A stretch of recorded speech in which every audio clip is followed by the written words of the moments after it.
tignan na lang dito. So far ito yung material na ginagamit ko. Upon watching yung video last time, may mga part pala doon na medyo natatakpan ng konti. So if ever na hindi nyo masyado nakita yung nasa slide kasi may nakatakip, pakitignan na lang dito sa mismong material natin. And pwede rin naman tignan doon sa mismong PowerPoint presentation. So let's start with this material. Doon tayo sa lesson number 4. Yung topic natin about the arithmetic sequence. So when you say arithmetic sequence or progression, it is a type of sequence in which each term after the first is obtained by adding the fixed number called the common difference. So yung dinidiscuss natin last time na rule, connected siya with the solution in getting the common difference. Di ba kung matatandaan nyo dun sa discussion natin last time, nag-form si sir ng generalization or idea para malaman natin, 'di ba, kung arithmetic sequence siya ay nag-form tayo ng idea para malaman natin kung arithmetic sequence siya or hindi, especially nung nasa face to face tayo. Ginamit ni sir doon na if ever na we are using addition and subtraction, 'di ba, ma-classify natin yung certain situation as a arithmetic sequence. And then, syempre, yung ma-obtain natin na number na i-add natin or isa-subtract, yun yung magiging idea natin about our common difference. By the way, ito yung rule. Applicable yung dalawa. So, we have our rule, then yung value ng D, or common difference, tapos yung classification. By the way, yung common difference, label natin siya usually with letter D. Nakita nyo na yung D, it means we are trying to solve for the common difference. So, nandito sa baba, ito yung magiging procedure natin in getting the common difference. So, to find the common difference, you can subtract 2 consecutive terms. So, wala naman sinabi na yung first 2 terms lang yung kailangan i-subtract. Sabi dyan, as long as meron tayong defined na consecutive terms, we can subtract those consecutive terms. That is the second term to the first term. But normally, ito yung ginagamit natin, especially kung present naman yung second term and first term. So normally ang formula natin is a sub 2 minus a sub 1 to compute for the value of the common difference. Although, pwede rin yung mga susunod. Kaya na ito, we have the third term minus the second term. So, ganun pa rin. For our difference, we have a sub 3 minus a sub 2. And so on. So, yun din yung gagawin for the fourth term minus the third term, the fifth term minus the fourth term, and yan nga, and so on. So, let's say meron tayo example situation. We have the numbers 3, 7, 11, 15, and then 19. So, first thing na gagawin nyo is you write a label. So, let's say ito yung a sub 1. Ito yung part ng a sub 2. Normally, mas maganda kung nasa ilalim. But in this case kasi, because of the limitation of my presentation, dito ko na lang nilagay sa taas. So, let's say meron tayong given na first 5 terms of this infinite sequence. I-identify daw natin yung common difference. To identify the common difference, ito na yung formula kanina. So, yung D daw natin is equal to a sub 2 minus a sub 1. Siyempre, pag sinubtract natin yan, hindi naman kagad yan directly, yan yung common difference. Simply because, kailangan, di ba, para malaman mo kung common siya, kailangan meron tayong at least 2 values na i-compare. And then normally, pag merong mga given na terms, kailangan may testing mo siya or may try mo siya for all those terms. So, yung a sub 2 natin dito is 7, yung a sub 1 natin is 3. So, when you subtract 7 by 3, ang magiging resulting value natin will be 4. Hindi mo pa pwedeng makonclude na yung 4 yung common difference. Kailangan, since meron tayong 5 terms dito, may try mo siya lahat. So, ito rin yung solution nasa baba. We have 7 minus 3 equals to 4. Next natin, after nung first 2 terms natin, let's say yung third term naman sa second term yung iso-subtract natin. Diba? In this given, ang a sub 3 natin is 11. Ang a sub 2 natin is 7. So, when you subtract 11 by 7, ang resulting value natin is 4. Ito sa part na to, baka isipin na natin, ito na yung common difference. May chance na.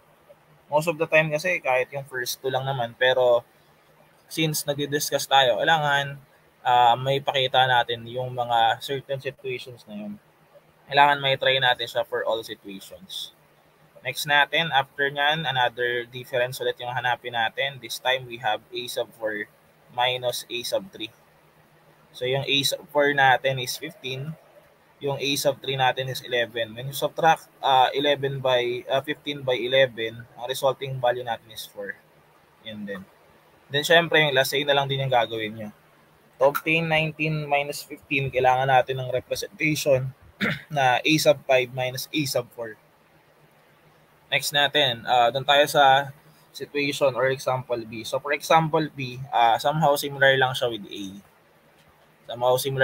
A. Lagyan natin ulit ng label. Yung A sub 2 natin is 2. A sub 2 natin is 12. Yung A sub 3 natin is 22. Yung A sub 4 natin is 32. And then we have our A sub 5 as 42. Bumabalik tayo dun sa una. Itong first example natin, yung 3, 7, 11, 15, and then 19. Diba kung tatry natin siyang sagutin using this format para malaman mo kung arithmetic siya or hindi, kailangan makapag-set tayo ng rule. Yung rule natin dyan is by adding by 4. Diba? Ang rule natin is to add 4. And then, kung ano yung number na ina-add natin, even without computing, ito na yung magiging common difference mo. Since we obtain common difference, diba, by our generalization ng face-to-face, we conclude na yung given example na yun is an arithmetic sequence. So, dito tayo sa number 2, letter B. Ganun na rin ito try natin. This time, ganun pa rin. We have a sub 2 minus a sub 1. So, for a sub 2 minus a sub 1, yung a sub 2 natin is 12. Yung a sub 1 natin is 2. When you subtract 12 by 2, yung resulting value is 10. Next natin, dito we have a sub 3 minus a sub 2. Yung a sub 3 natin is 22. Yung a sub 2 natin is 12. So when you subtract 22 by 12, yung resulting value natin is 10. Ganun din yung gagawin natin for a sub 4 minus a sub 3. Yung resulting difference niya is also 10. Yung a sub 5 minus a sub 4. Still, 10 pa rin yung magiging sagot. Itong nasa baba, ito yung mga corresponding solutions natin or representations and getting those differences. So, babalik naman tayo dun sa naging discussion natin about lesson number 1. Yung magiging rule natin dito is what? Yung magiging rule natin dito is adding by 10. To generate the next term of the sequence, you need to add 10 to the preceding term. Siyempre, kung add by 10, ang common difference natin dyan is automatically kung ano yung value na in-add natin, which is 10. And then, yung classification natin, or type, ayun na lang natin hindi ko na mabuo. Yung classification natin, in this given example, is arithmetic sequence. I believe lahat naman to arithmetic sequence, pero tinatouch na rin natin yung topic na na-discuss ko na before, especially nung nasa face-to-face tayo. So next natin, we have 13, 5, negative 3, negative 11, and then we have negative 19. So just like yung nauna, set ulit natin to as our a sub 1. Ito yung a sub 2. Ito yung a sub 3 natin. This will be our a sub 4. Then this will be our a sub 5. Yan siya. Then tayo sa first two. So we have a sub 2 minus a sub 1. Yung pangalawa naman, we have a sub 3 minus a sub 2. Then yung pangatlo, we have a sub 4 minus a sub 3. And then yung last naman is we have a sub 5 minus a sub 4. So pag pinreform natin yung mga nirepresent natin na yan, yung magiging resulting value natin will be negative 8. Again, yung magiging resulting value natin will be negative 8. So ano yung magiging rule na ito? Ano yung magiging rule? Yung magiging rule natin in this situation is subtract by 8. Subtract 8, di ba? Subtract 8. Ang magiging problem natin dyan is yung, kung i-relate natin siya with the common difference, baka ilagay natin kasi dyan 8. Di ba, normally yung subtract by 8 or subtracted by 8, kaya natin siya i-transform in terms of addition. Di ba, nung nasa face-to-face tayo, tinry natin is transform yung subtract by 8 by adding by negative 8. Since itong example na to, best example na to for situations with negative whole numbers, or in short, yung letter C is more on integers na example siya So you can add by negative 8. So yung magiging rule natin dyan is yung magiging common difference natin is negative 8. Then, syempre, yung classification natin in this situation is an arithmetic sequence. Yan siya. Next natin, how about for letter D? So, for letter D, ganun din. But this time, fraction na yung given natin. We have a sub 1, we have a sub 2, we have a sub 3, we have a sub 4, and then we have a sub 5. Ang problem natin dito so far is meron tayong different set of fractions. Merong similar in some situations, meron siyang dissimilar in some situations. So, dito tayo, do sa first two, paano tayo nag-come up with 1/3, and then another 1/3, tas 1/3 ulit, tas 1/3 ulit. Doon ulit tayo sa mga representations natin. Ito yung a sub 2, ito yung a sub 1, ito yung a sub 3, ito yung a sub 2, ito yung a sub 4, minus a sub 3, ito yung a sub 5 minus a sub 4. Yan siya. Try natin siguro kahit yung first two. And then yung last two, syempre, the same procedure na lang naman siya. So, try na lang natin. Doon muna tayo sa medyo madali, yung a sub 3 minus a sub 2. Diba when you subtract yung a sub 3 na 11/12, yung a sub 3, diba? You have a sub 3 minus a sub 2 minus 7/12. Diba, how do we subtract or even add similar fractions? Diba, normally we simply copy the denominator, which is 12, and then we perform the indicate operation for the numerator. We have 11 minus 7. Ganyan. Then after this, we simplify. 11 minus 7 is 4/12. Diba, we have 4/12. Yung 4/12 possible or meron pa siyang chance to be simplified. So, ang ginagawa natin, we think of a number na pwede natin i-divide for both numerator and denominator of the fraction. So, we can divide 4/12 by 4/4. So, as a result, 4 divided by 4 is 1. 12 divided by 4 is 3. So, meron tayong 1/3. So, yung answer natin for this situation is 1/3. Ito yung unang ito yung mas madaling method, di ba? Kasi nga, naka-express siya in similar fractions. Ang problem natin yung una. So, yung a sub 2 minus a sub 1. Diba? For a sub 2 minus a sub 1, we cannot directly subtract yung mga given fractions natin. Yung 7/12, saka yung 1/4, hindi mo siya pwedeng i-subtract directly since ang magiging problem natin, dissimilar fractions kasi siya. So, pwede tayo mag-devise ng mga situations or solutions para mag-come up dyan. Siyempre, number 1, try natin siyang i-solve with the aid or with the help of our calculator. Try natin siya i-solve using our calculator. So, yung una, we have 7/12 minus 1/4. So, tatry ko lang siya i-plug. Since medyo advanced yung calculus na ginagamit natin, madaling i-express yung fraction dito. Then minus, ganun din if you are using calculators. Try nyo na lang i-maximize yung calculus nyo. Then equal sign, so we will have 1/3. So diretso na siya agad na 1/3 yung magiging sagot natin using this approach. By the way, yung kanina, yung 4/12, kung gusto natin siya i-simplify or i-check man lang, pwede siyang i-type sa calculator nyo, 4/12, and then press yung equal sign. Maka-convert na agad siya into simplest term. And then, just in case na gusto nyo siyang i-convert in terms of decimal, pwede nyo i-press tong button na to. By pressing this button, magka-come up tayo with 0.333. It means meron pa tayong mga trailing trees dyan. Repeated trees dyan sa part 10 para ma-generate natin yung given decimal term natin. So, ito lang yung use ng calculator. So, after this, done na tayo with the use of calculator. Try natin siya i-solve using the butterfly method. Nakita ko na to, diba, sa klase natin, yung butterfly method. To generate the denominator, we multiply the denominators of the two fractions, yung 12 and 4. So, 12 times 4 natin is 48. And then, we get the difference between yung minultiply natin na terms. So, we begin with 7 times 4. So, 7 times 4 is 28. And then, we have 12 times 1. So, 12 times 1 is 12. Since the operation to be used is subtraction, so we subtract. So meron tayong 28 minus 12 over 48.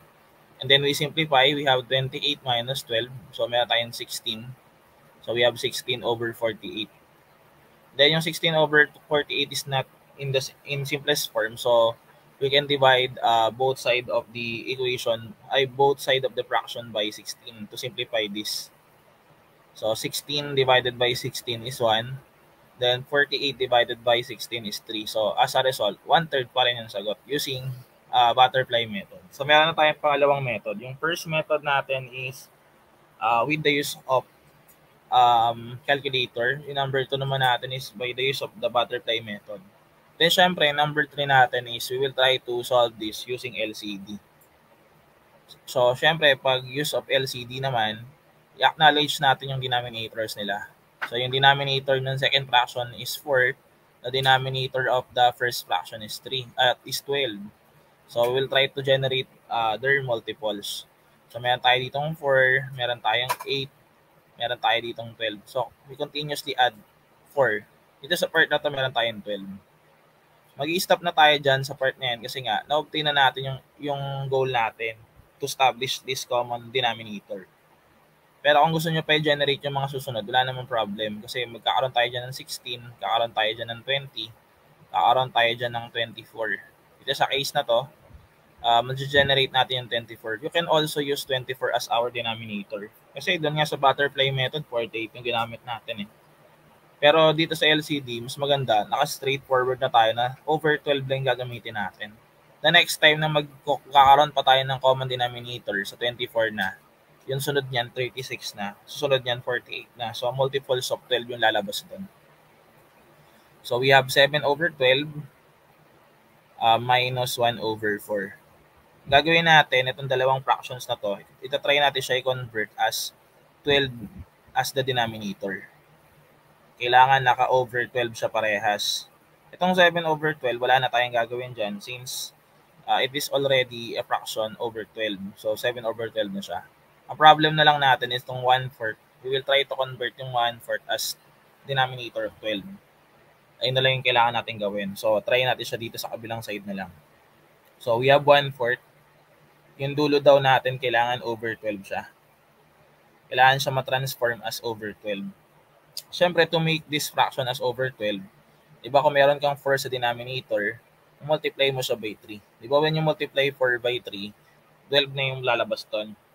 Ang problem natin yung nasa taas. Since we multiply 3 sa denominator, we will also multiply 3 sa numerator. Kasi ang goal naman kasi natin is to preserve the fraction. Minabago lang natin yung denominator but we still trying to preserve the fraction. So, kung 3 over 3 siya, di ba yung 3 over 3 is just 1? Para nangyari, we multiply 1/4 by 1. But in this case, since we are not using 1, ginawa natin 3 over 3. So, meron tayong 1 times 3. So, 1 times 3 is 3. So, meron tayong 3 over 12. So, it means yung 1 over 4 as over 12 na fraction, it is the same with 3 over 12. So, since we have similar fractions na, we can directly subtract the following terms or fractions. Diba? Ang gagawin lang, copy the denominator and then subtract 7 by 3. When you subtract 7 by 3, ang lalabas natin is 4. And then yung 4 over 12, kagaya kanina, we can divide both sides of the equation by 3, by 4. We can simplify 4 over 12 as 1 over 3. Yung default rule natin or instructions, even walang ilalagay na instructions dyan, especially in the final answer, you have to convert your answers in simplest term or lowest term. Siguro sa ibang part ng solution, kahit di niya siya ma-simplify, kasi nakita na natin, di ba, doon sa mga pinakita ko last time na may mga situations wherein na minsan maganda hindi po siya nakasimplify. Pero sa final answer, yung answer natin should be expressed in simplest term or in lowest term. So we're done dun sa lesson number 4. So this will be our last lesson for module